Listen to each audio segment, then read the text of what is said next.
Hello and good morning, everybody. Welcome to Print is Back.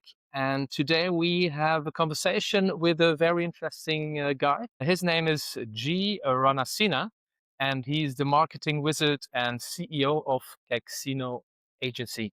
And of course, I'll be talking to him about all things print and marketing in this case. And I'll be doing this with my partner in crime, Andreas Weber. Andreas, G, good morning to Good you to all. see you. Thank you for inviting me. I'm delighted to be invited.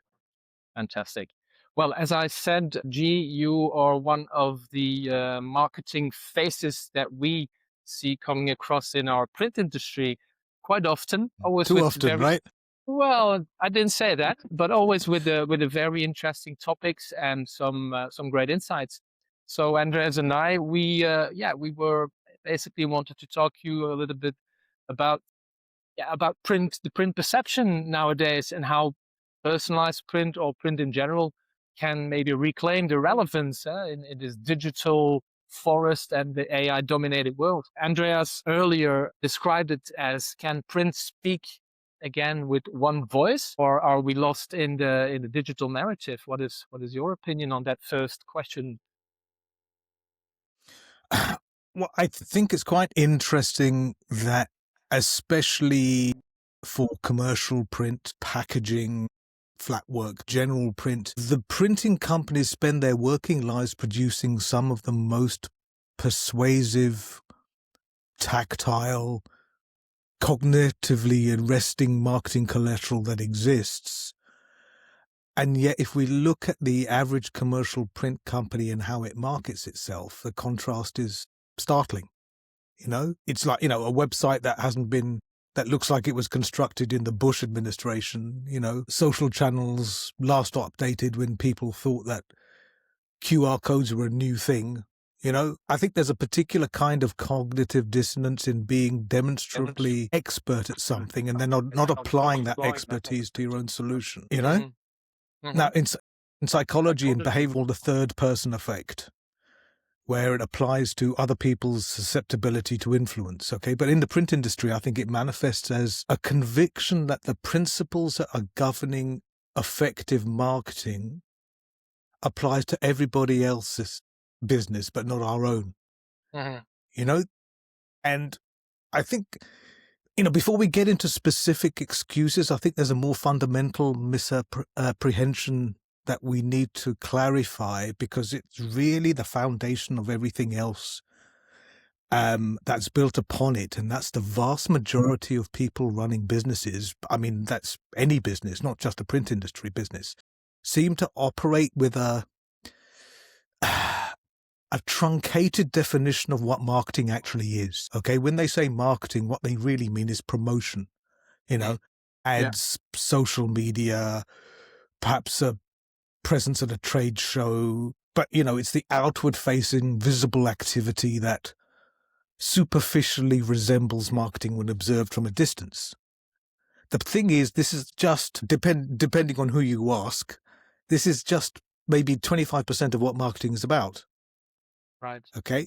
So as a function, it's missing pricing architecture and what it communicates about category positioning. It encompasses the question of which customers of a business should actually be pursuing, which is considerably more of a consequential decision than most businesses actually treat it. Who do we not go up against rather than who do we go up against? Okay. That's exactly. Yeah. So, it encompasses how a product or service is configured relative to what buyers actually value. Okay, it's not what we're selling; it's what buyers think they're buying. Okay, it encompasses the psychology of buyer decision making. All the irrational, heuristics-driven, context-dependent ways in which people actually choose things, which in turn bear very little resemblance of the rational evaluation that businesses assume is happening. So none of that stuff that I've just talked about looks anything like a LinkedIn ad or a brochure or a mail shot, right? So it doesn't register as marketing. right. I totally agree to what you are saying. And my discussion with Jacques to prepare that conversation with you was that we thought about did we ever had a good marketing campaign for print in that sense of, name it, category marketing or industry marketing? And Jacques and I, we figured out, no, that was never happening in the past, because the whole marketing for print is driven by technology suppliers and OEMs, and they do more or less sales marketing, product marketing to address PSPs. And when you ask people outside the core business of print production services and also print technology development, then print has a very narrow focus. Most of the media specialists and also agency experts, they have this association. Print is running ads in magazine and newspapers. And they are not aware of this diversity of print. And the print industry itself is not able to talk about the benefits and the needs they can fulfill and they can address. Yeah, so we talk about, let's say, software as a service, but not print as a service. And I would have this discussion to position print in a much better way in that digital world, because we can really deliver what we promise, but we don't promise something. I think there's many strands to the answer of that question, which could easily take up an hour of our time. Yeah. But I think one of the issues is, what is print? It's such a wide-ranging term that covers banknotes to business cards. Number one is, it's such an area of subject matter to tackle. Where are you supposed to start? Are you talking from a commercial aspect? Are you talking from informational aspect, regulatory aspect, whatever? But I think the bigger issue is who's going to do that promotion, because it can't only, and it can't majoritarily come from the print industry, right? Because if it's buy print because I'm a printing company, well, of course you're going to say buy print because I'm a printing company, right? You know, it's like asking a drug dealer, should I buy more heroin? Of course they're going to say yes, right? It's in their interests to sell print. So any promotion of print as a viable channel of communication, okay, not about medium, but in distribution channel, needs to come upstream, needs to come from the print buyers, come from brands, needs to come further upstream, so that print is seen as a viable, distinct and valued channel, as well as the more obvious, perhaps more appropriate channels for the particular end use case, right? So it's one of the channels. Print is as viable or not, but just like any technology in any sphere of industry, in any industry, in any category, what we've seen is the fragmentation of channels of communication. And, you know, our industry is no different. When you talk, when you were talking about print, like I said, we can be talking about various facets of print. But the issue is that communicating and competing in this world requires more than just turning up to work in the morning, turning the sign over from closed to open, and waiting for somebody to walk through the door and for the phone to ring. And there are very, very few, a tiny percentage of print companies which know what the hell they're doing about marketing. Because like I say, they think of it as promotion. They think of it as a cost, because they got away without having to do all of this for years and years and years in, you know, the good old days when all you had to do was turn up and you would get business.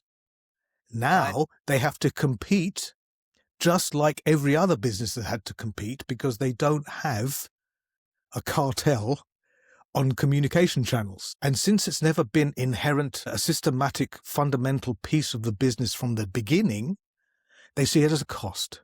They don't see it as part of the way of doing business. You know, if you buy a factory to put your printing press in, right, you don't look at the roof of the factory and say, you know what, that's a cost, right? If I don't have to buy the roof, I would save time. No, okay? You could not function as a printing company if you didn't have a roof. You couldn't function if you didn't have electricity. These are basic utilities as part of the core value attributes that you're putting together for your cost. It's the cost of doing business. You can't not pay your staff. You can't not do marketing. You can't not have accounts in your business, can you? You can't not have salespeople in your printing company, can you? It's the same thing. You can't not have marketing, not just because marketing isn't just about feeding leads to sales. Yeah, It encompasses so many other things of business. Sorry, go ahead. Yeah, no problem. But I think you stressed in a very important point, and I think you're absolutely right. Yeah, maybe we have looked at marketing too much as a cost, as an element, not as a strategic necessity to run a business, and especially now with AI that is now here. I mean, I hear from different angles also that maybe because we kind of lost a bit the battle to proper marketing or marketing your brand or your product in this case print, that maybe now with the AI that is here, that we have another shot of, let's say, positioning print again in that new proposition or in the new world. But then again, we come to the same conclusion that we yet again have to get marketing in the mix to get our message across. And how do you actually see print or personalized print taking or regaining a place now with all the AI that's coming about, with new platforms, new ordering systems? How can print, in your opinion, with some keen marketing tricks, reposition itself again to be at the attention of print buyers, but also marketing agencies? Because let's not forget that a marketing agency or a brand agency often accounts for the decision on what type of product they're going to use in the communication mix for a brand. So do you see print actually being able to regain a little bit of that spotlight again, if addressed correctly? What do you think? There's a lot to unpack there. There's a lot to unpack there. Number one, I don't think there are many printing companies who are best placed to take advantage of the opportunities that integrating various levels of AI systems, processes to take advantage of that. And the reason why is because they don't even know how their existing processes work in a manual way. So all they will do will make the processes run faster, but fail quicker. That's all they're doing, because they've never systematized. I don't know if that's a word. Is that a word, systematized? I don't know. It should be a word. It's one now. If it's not, I'm putting my name to it. They haven't systematized the process of what happens in most printing companies. Certainly the majority, maybe not most, but certainly the majority of printing companies. You have, if you imagine it like a tree, you have the trunk, you have the main production process. You know, we could call it workflow, but I don't want to use that term, because when you think of workflow, many people think of a pre-press workflow, but I'm not talking about pre-press workflow. I'm talking soup to nuts workflow. I'm talking from job ticket to pallet, right? Workflow. Okay. You have a main trunk where it comes in, and most of the work goes straight through from A to Z, and everything's fine. But then all of a sudden you get somebody who, there's a particular client who does some stupid thing, puts like an invisible 3,000 millimeter box in the Illustrator file and creates like a 2 terabyte PDF, and nobody knows what the hell is falling over when it goes through pre-flighting, right? So when you stick an AI lens on the top of that, a layer on the top, it just makes things fall over quicker. So before we start looking anywhere, and this is with anything, not just print, before we start looking at AI, we need to be able to document that process to the way that we can instruct AI with all the conditions, if, then, or, go off, do this, come back, check, verify, wait for approval, all of that sort of stuff. And nobody's doing that. They're expecting AI to be this unique solvable problem that all they need to do is throw some money at the problem, and suddenly the business that's not working will start working. It'll start producing money, right? But it won't. It'll just start losing money quicker because it's more efficient. So before we can even look at implementing AI processes, we need to look at it from the other way round. Instead of looking at what do the people do, how do we automate that, and how do we stick AI in the middle of all of that to make an AI version of a manual process? That's not innovation. That's not automation, right? That's just replicating a manual process, right? No. Let's start at the beginning. What does a technology allow us to do compared to where we are going, our growth plan as an organization? And then what do we need to do for our people to train them, to hire new people, to deploy them in different departments? Put it this way, if we were starting from scratch, would we be doing it this way? Probably not. 90% of it is not. We've got all of these old, antiquated systems sitting around in a cupboard that nobody will admit to, right? There's these ancient computers running Windows Vista, right? And they have to run. Nobody can turn them off because they won't start up again if you try to reboot, right? You can't touch it, right? But it's there. And because there's one piece of software which was never updated because the software license was too expensive, right? Or they never did a port to the new platform without something breaking, right? And you only used it for like 2 jobs a year, but you needed to have it. All of those sorts of things. Everybody's got that cupboard with those ancient systems. What's the plan for all of that? There isn't one, right? No. So we need to take a step back and look, what does our company look like tomorrow, right? What is the value articulation that we're offering today that makes it interesting compared to yesterday? What new products or services? You mentioned personalization, which I don't agree with. I prefer individualization, which is something else different from personalization, because I don't think actually customers want personalized stuff. They want individual stuff. But that's a different that's another podcast. Discussion, yeah. That's a different discussion. But all of these things can be implemented. There's not a problem with that.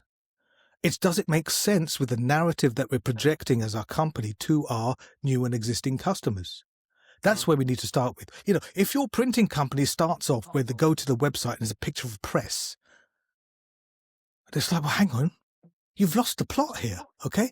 Nobody cares about your press. Yeah, sure, you spent a few $million on it. Wonderful. That's your problem. It's not a client's problem. Right? Mm-hmm. They don't care. Salespeople who want to sell on kit lists. They want they want a piece of paper with like all of the bindery specifications and the formats. Everybody's hiding behind that stuff to say, okay, this is what we do. It's your job as the client to pick number 2, number 7, number 17, like a takeaway menu, and then say, okay, what can you do? When can you do it? When can I have it back? No, that's not the way to do it, because that's just further commoditizing us as a business. So there's no margin in commodities, is there? I don't care which brand of paperclip I buy. Do you? Nobody cares. Not right? really. As long as it does the job, it's fine. Added value. We always talk about it, but we don't do it. Why is everybody jumping up and down about embellishments now? Right? Yeah. Because it's a new thing that we can talk about to clients where we can increase customer order value and increase retained margin at the moment.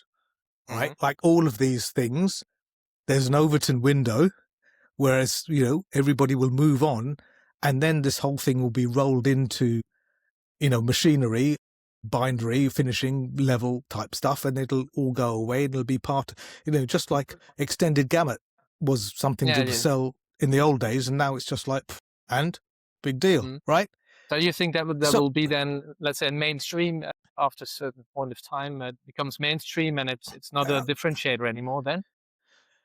all of these things were once differentiators which became mainstream, right? Look at the technology from going back to CTF or CTP, going back to the PDF driven workflows. Think about JDF. Think about all of these things were strategic business advantages at the time, which we chose, which we had two choices of going. We chose to use them as an opportunity because we could offer better products and services, an extended range of services to give to our clients. That was door number one.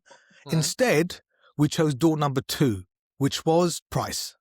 We can do it cheaper, right? And so we And painted the maybe floor faster, yeah. until we And were maybe stuck into the faster. corner of the room, right?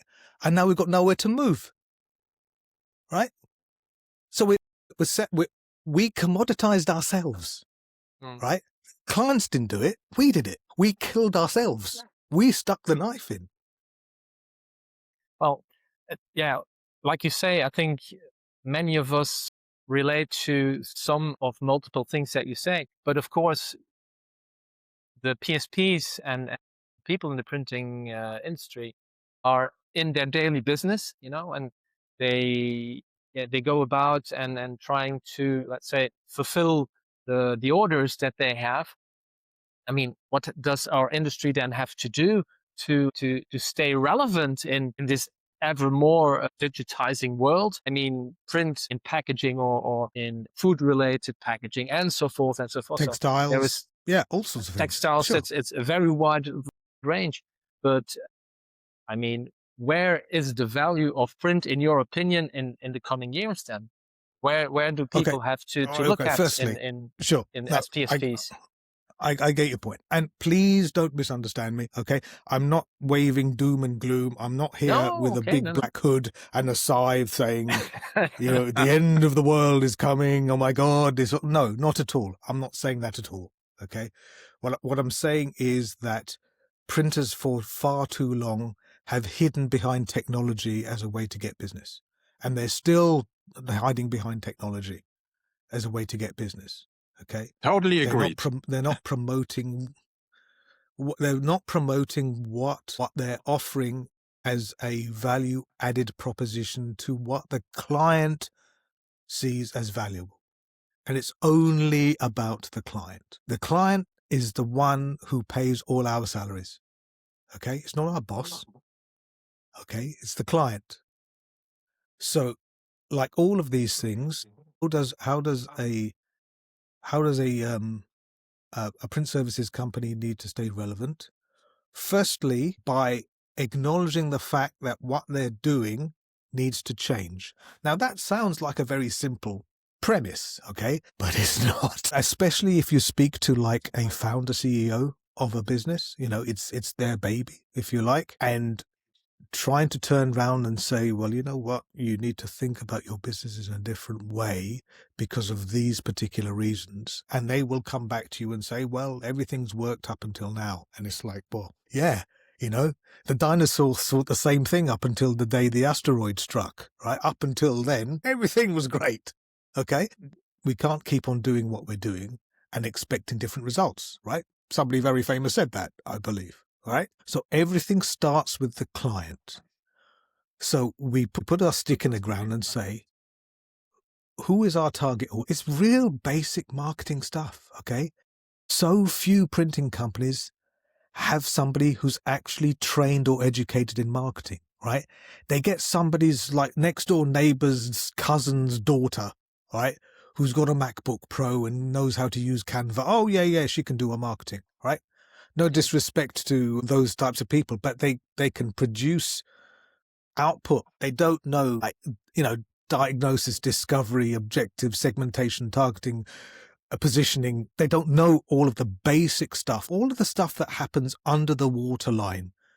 If I go to the finance department and say, you know what, I don't particularly like your Q3 forecast, I think that's wrong. What is he going to turn around to say? He's going to say, I don't care what you think. It's not up to you. Right? So actually getting somebody who you trust, number one, who actually knows. There was a survey very recently, and you can find it very much on LinkedIn at the moment, okay? 67% of people with marketing in their job title have had no training or education in marketing. And yet they call themselves marketers, which is fine if you're doing pretty pictures and social and brochures and tote bags and stress balls and, exhibitions and all that tactical stuff, which is, don't get me wrong, is a very important part of marketing. We need all of that stuff. But it's a tiny proportion of what marketing's role is within the business, right? There are 3 other P's apart from promotion in marketing. Some people they say, well, there's more than 4 P's, 6 P's, 10 P's. There's so many P's. It's like we all got prostate trouble. There's so many P's going everywhere, right?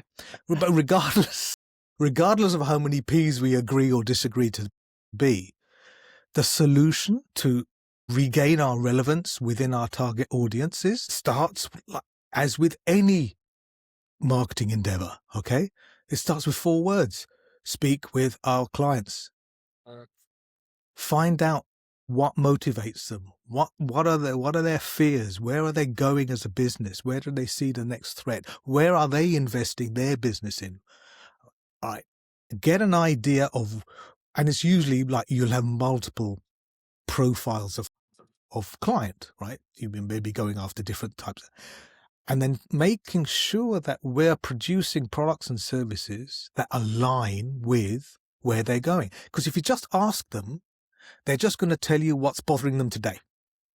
All they see is their inbox, and they'll say, yeah, I need this out of the way. And you say, oh yeah, I could do that. We can create this sort of product. By the time you've done that and promoted it and people are actually aware of it, they're all thinking about something else, right? As Gretzky says, you skate to where the puck will be, right?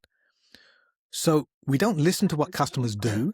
We take that on board as a data point to form our hypothesis about where we are going to be as a business in 6 months, 12 months, 24 months time. And then we put the infrastructure, the systems, maybe AI, maybe not AI, maybe whatever AI is going to be, AI 2.0, whatever that is, okay? Whatever that may be. But that's incidental. The point is the value proposition, why they choose us. Firstly, who are we targeting? What are we targeting with? How are we solving their problem? And why should they care? Why should they bother with us as opposed to somebody else? What makes us different? What's distinctive about us in our category?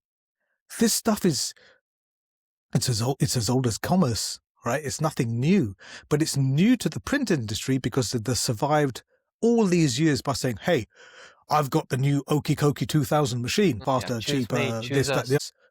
But feature-based competitive advantage no longer exists because everybody's got the same capabilities. Yeah. All the wars have been won, okay?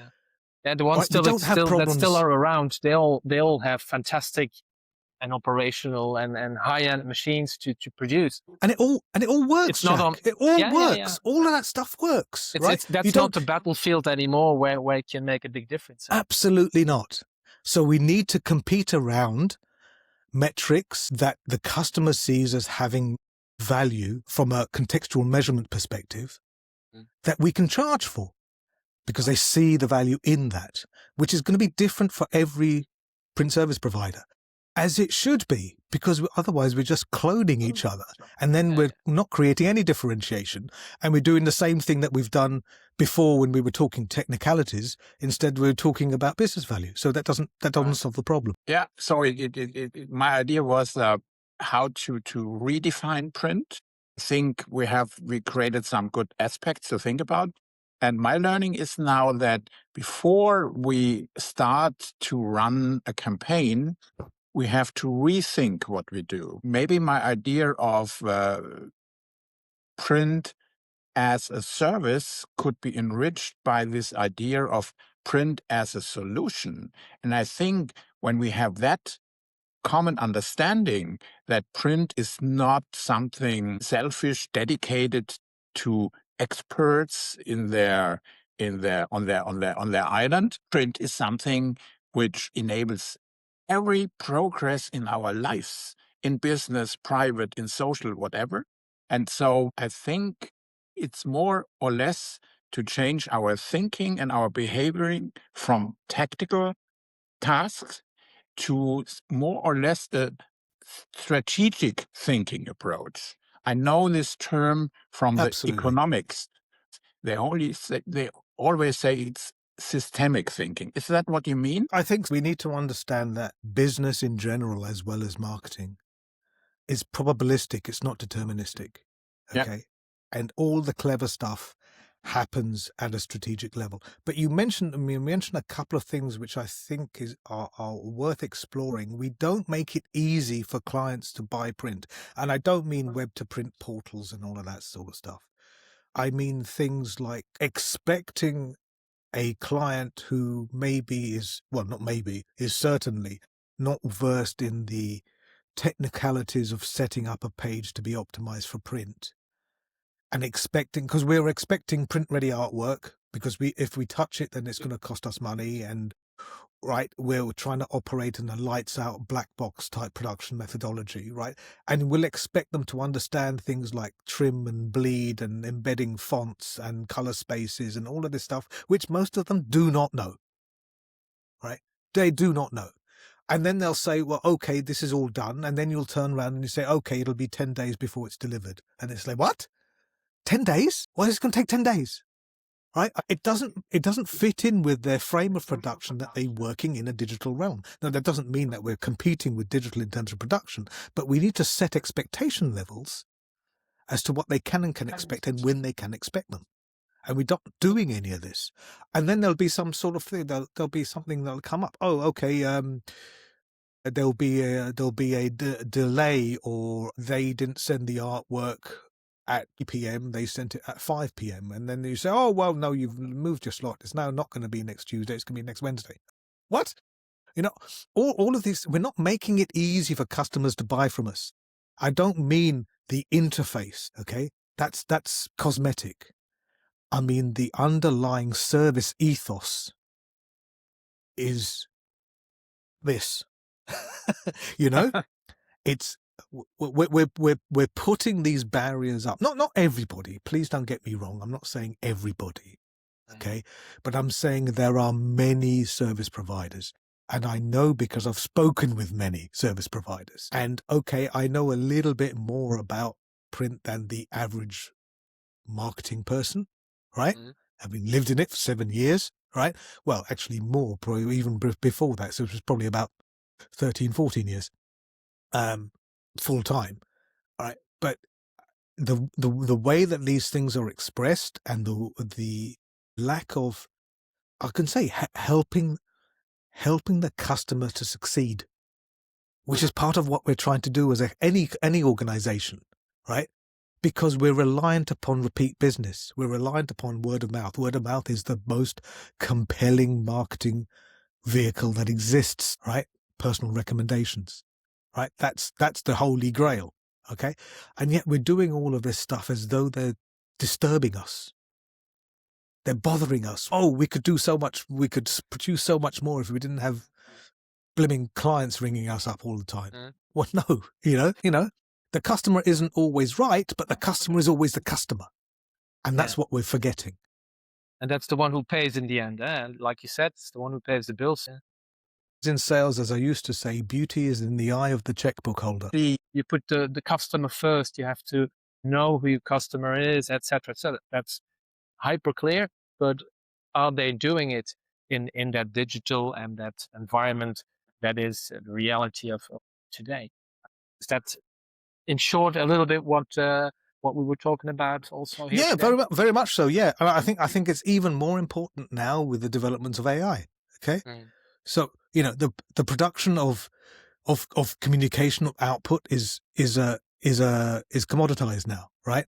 We have a democratization of output, marketing output.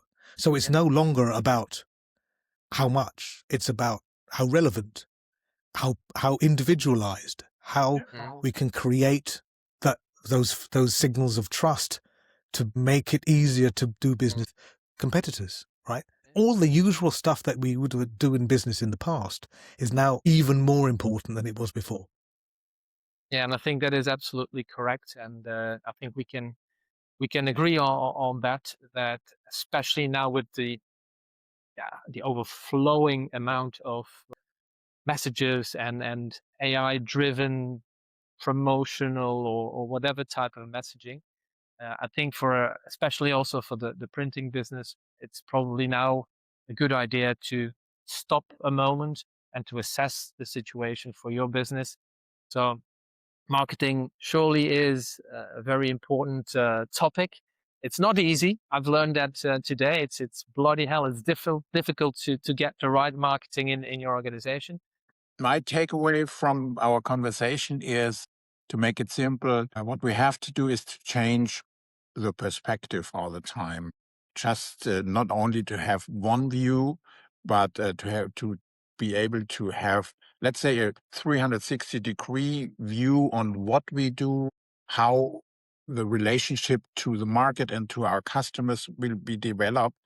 So my advice, change the perspective. And that's what I've learned here. Well, anyways, Gee, first of all, thank you to share a little bit of your insights and your take pleasure. on the industry, and keep doing what you're doing, because Thank you. I mean, you're a voice in online and on LinkedIn, and at least it triggers us to think about things that maybe that you can better, or that you have to change in order to stay relevant in a crowded market.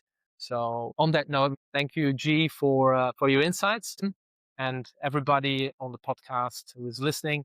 Thank you, and we'll catch you in the next one. Thank you, Thank you. guys. Bye bye. Bye-bye. Cheers.